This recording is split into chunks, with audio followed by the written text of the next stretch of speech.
My name is Scott Dawson, and I'm an 8th generation native of Hatteras Island. Hatteras Island is an island 35 miles off the coast of North Carolina. On August 17, 1937, an act of Congress established Hatteras Island as the first national seashore to provide recreational access to the general public so that oceanfront land could be available to everyone, not just the wealthy.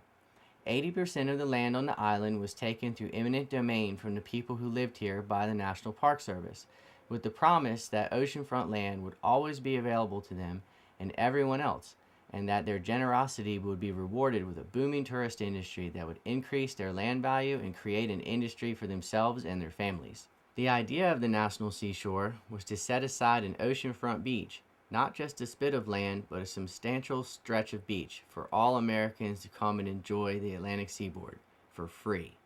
Over 3 million visitors annually enjoy our free beaches every year from all over America and the world. Cape Hatteras National Seashore has remained one of the few Atlantic seaboard beaches that are completely free and open to anyone, free of charge, until now. For the last 4 years, a special interest lawsuit has caused the Park Service to close large stretches of beach systematically to all people. You cannot even walk on the closed beaches. The Park Service went to war on nearly every living creature on the island, murdering thousands of geese with poison gas, hundreds of raccoon, possum, minks, otters, even ghost crabs to protect less than a dozen non-endangered and non-indigenous birds.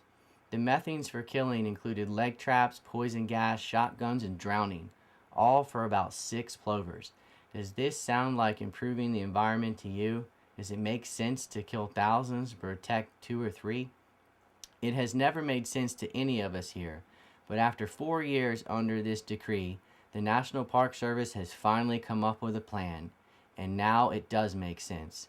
A special regulation implemented by the Park Service now says you have to spend $120 for a permit to drive on the beach and $50 for a 1-week permit. So much for free beaches.